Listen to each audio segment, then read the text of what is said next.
Hey guys, happy Sunday. Today I just wanted to go through some of the questions that I had asked in a lot of the comments. Um, First thing you'll notice today is I have a bunch of charts on my background to make it look like I know what I'm doing. So that's a number one key thing with trading. Just kidding. All right. Um, so the first thing I'm gonna go over real quick is someone asked me, do I hold stock in my Robinhood account? Answer is yes, I do. Oh man, where is? I just had my Robinhood account up. Oh, okay. So yes, I do. Not only in this Robinhood account that you guys have seen me trade on quite a bit, but um, also in some others. So besides all these options, boy, this is getting to be quite a list here. So I hold Tesla. Started buying it. I think when it was right around 1,000 pre-split, maybe 800 or so. I don't exactly remember, um, but hold quite a bit of that. Planning on holding that for a long time. Hopefully, years and years. I think it has nowhere to go but up, even if it does have its bad days and its dips. I have Coca-Cola and AT&T. To me, these are kind of just like a little bit of a savings account. You know, to be responsible, you should have some cash in your account kind of set aside just in case. Coke and AT&T are pretty much that for me. I haven't made a lot of money, but I do have the drip turned on, which is a dividend reinvesting. What is it? Dividend reinvestment program, something like that. So that's why I have these odd number of shares, like 105.58 every time. And actually, so Coca-Cola is pretty cool. So when I bought this just at the beginning of the year or so, I bought 100 shares. And when they pay out the dividend, that dividend automatically purchases shares and goes back into the stocks. So now I have 105, AT&T, I have 240. I can't remember why I have 240. Maybe it was down a little bit and I bought some more. But I have been getting that. So the next one is ticker is fun, Cedar Fair, and a lot of these next ones I just bought because the market was super low. We knew it was going to come back, so I just got these at super good prices. Cedar Fair, they operate. They actually hold a bunch of real estate for theme parks.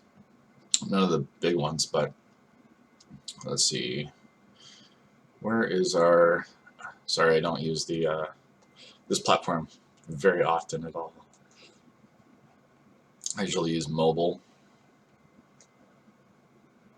It doesn't show. Oh, okay. That's odd. So it shows my cost basis, but it doesn't show the per share price. But I mean, if it's worth 4,000 today, it cost me 2,000, so I must have bought it around 20. This one I do sell some options on, so I'll sell the $50 call. Just basically, since I own the shares, I'll sell the covered calls on them. Let's see, can we just go back here? Okay. All right. Tapestry, that's another one that I bought just because it was super low. They own Coach and I believe Kate Spade, some other, and like one other high-end brand. I bought that stock when it was like 12 bucks. This is all just during the big dip that we had. C1 Clean Energy Company. I actually sought out a clean energy company. I mean, Tesla is as well, because I just wanted to have some of my money on it. In the beginning, this 100 shares I probably bought for 20 bucks a piece, but 2,000 was a lot for this account in the beginning. Now it doesn't look like much at all, but it was. MGM, same thing. I got it when it was super cheap. And when they do come back and they pay a decent dividend, I think it'll be a decent holding. I'm going to have to reevaluate a lot of this because holding, I mean, $6,000 worth of shares when I have $200,000-300,000 worth of holding starts to make less sense because it's not a big enough chunk of the portfolio to make a difference, right? Like this could double again up to 60, and it's just not gonna move things.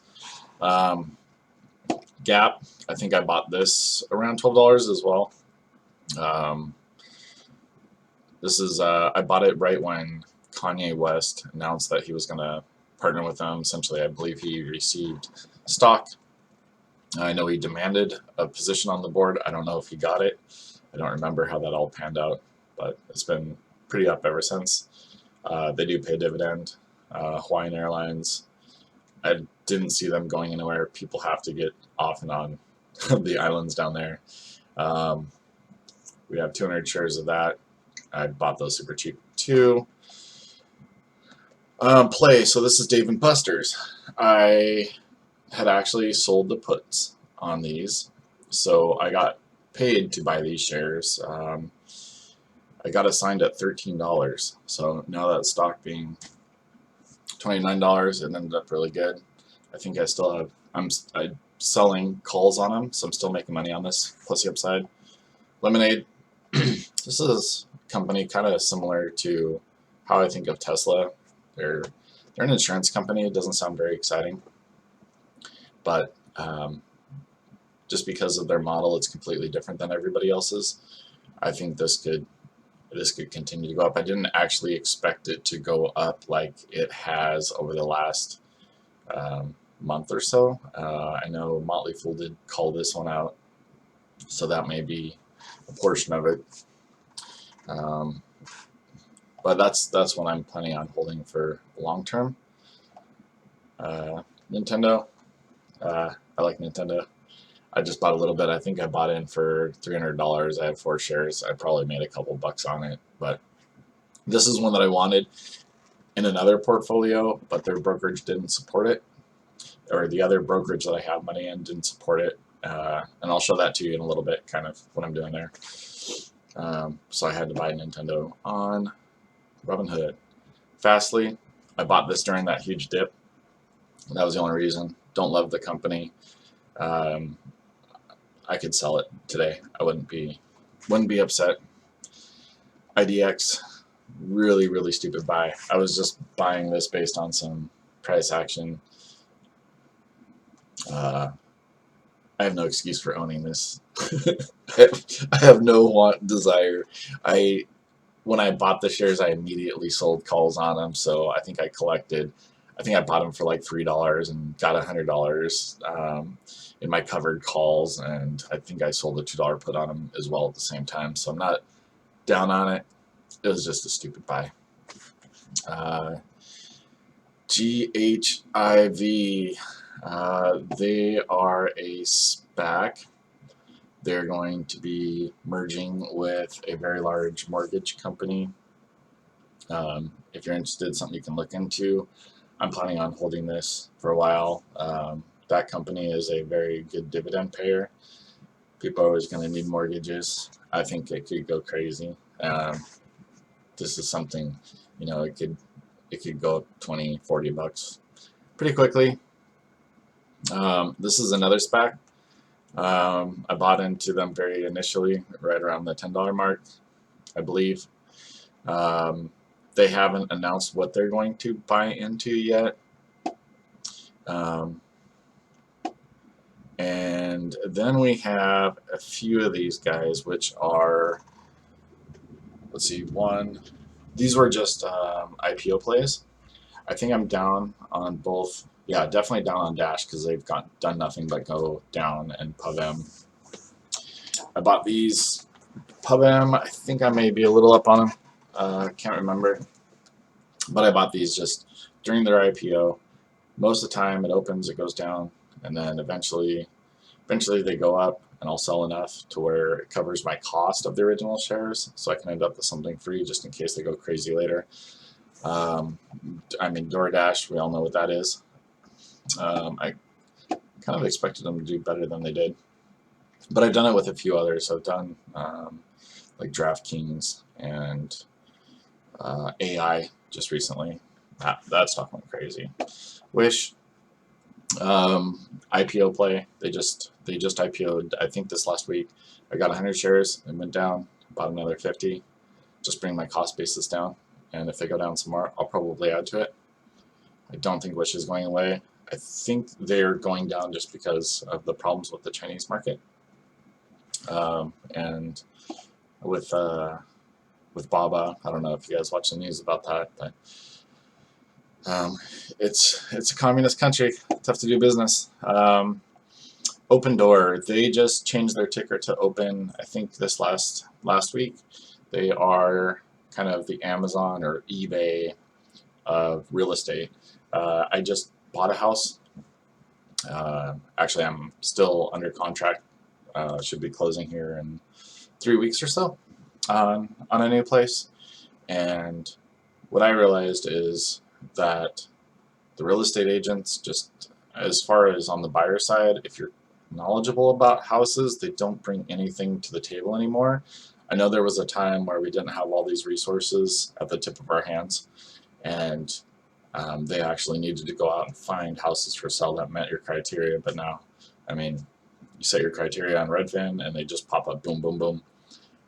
So basically, they kind of just open doors for you. The one I had happened to not be a really experienced, and that was bad on my part. I should have interviewed more. I didn't realize how bad one could be also. And then talking to other people in the industry, they said that's kind of how it is. You know, you need a high school diploma, take a little test, and all of a sudden you're a real estate agent. I'm sure there's fantastic ones there that are worth it, but in my mind, I live in the Seattle area. Houses around here, they start, $500,000-$600,000 when you're outside of Seattle, and they're not huge. So to pay those guys $15,000, $20,000 or more just to basically open doors and fill in paperwork that's now all just click and that's all they do is they just like autofill all this stuff. I just don't see that value. So a company that can kind of take that off the table, and then for sellers as well, they're usually paying out that buyer's agent to take $25,000, $30,000, $40,000 off the table out of that transaction, where all I do is need to go see the house. It just totally makes sense. So that's something I want to hold on to. I'd love to own more shares eventually of that. I own 200 shares at 14 cents of JCPenney's because I saw the opportunity to get these for free. I bought them. I sold cover calls on them immediately for as much as I just paid for the stock. So even though this is a silly $25 holding, all I'm allowed to do on Robinhood now, because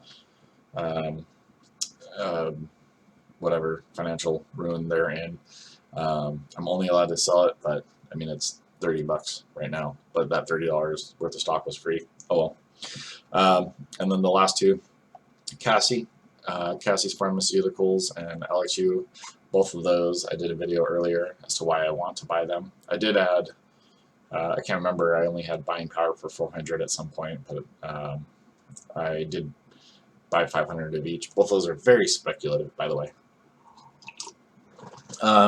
So that's my holdings in this Robinhood account. I also have a Tastyworks account, and where do we figure this out? We figured out the history, right? So this is supposed to be specifically for option traders. This is the account. You can see I pulled up my account history here. I started with $600. This was June 10th of this year. I've been so successful in my other account. I want to see if I could start from something small. I started this account with $600. You can see my profit and loss up here, $6,400. So this is now about a $7,000 account. So a little over 10 times the money in this account. And I actually did this specifically for a few friends. And I just sent them every trade that I made on a regular, as soon as I open one, I sent them the trade. They, let's see, they did not, they did it on their Robinhood account, even though I did this one on Tastyworks, and I just wanted to separate it out. So I wanted to be able to say, okay, I'm not going to, use this $100,000 account and all this margin and all this jazz, and I actually end up paying commissions on this. So I think it shows it here. On this account, I've actually paid, $156 worth of commissions and another $50 worth of fees.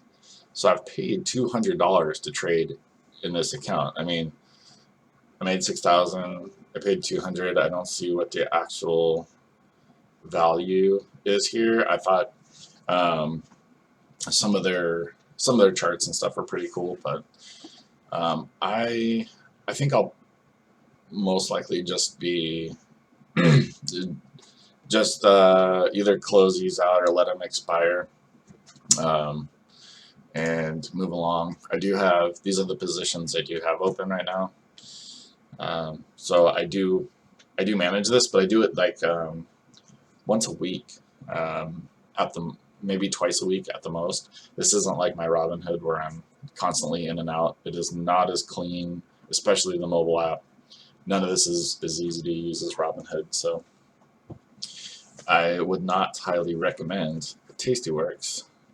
And where else do we have a decent amount of money? We have it. Let's see if it autofills my password or not. This is another account I have.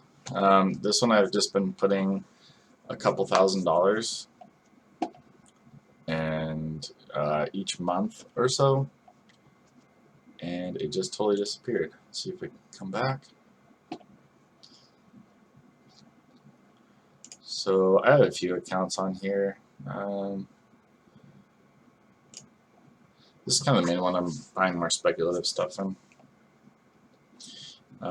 So this year in this account, I just started this year. I mean, you can see January I had $100 in there. I think I was just kind of messing around and figuring out how all this stuff was going to work out. But this year you can see we've gained $17,000 in this account. And my holdings in here, they're so diverse. Each stock I only put $300 into, so at once. Sometimes I would buy them a couple times, but the majority of them I bought once. So you can see like the return on some of these guys, right? Some of the stuff is pretty crazy, like Pinterest and Zoom, Trade Desk. In case you're interested, I'll kind of just scroll through here. Most of these are pretty small positions. Like even if these go up double, triple, it's not going to affect my overall very much. This one was pretty cool. This is one I just bought, I think, last week or so, right before it spiked. I know it came back down a bit. But here's it all, including my few losers that have been down a decent amount. But, I mean, it's only been, like I said, it's only been a year. Overall, we're up on this. I also do have an IRA I transferred out, pretty boring holdings in there. And then this is kind of a just for fun. It's crazy I'm using $10,000 as a just for fun. So early on in this one, I stuck a bunch of money. I think, yeah, February. So it was right before everything just, got clapped pretty much. So overall, we've lost $1,000 in this account, but I pretty much abandoned it, you can see. And then I did, I think April I started kind of building it back up and just trying some different interesting things. A few months ago, I think, just last month or so, I decided to try to make an account that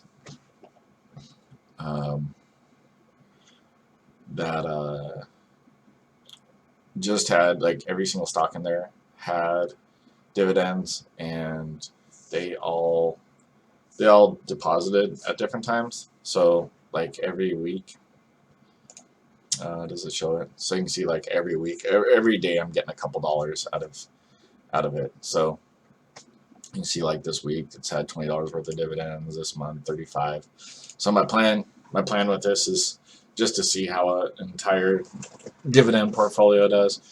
It doesn't move nearly like any of the growth stuff, but I guess this is it's stupid to have, but this is just for fun.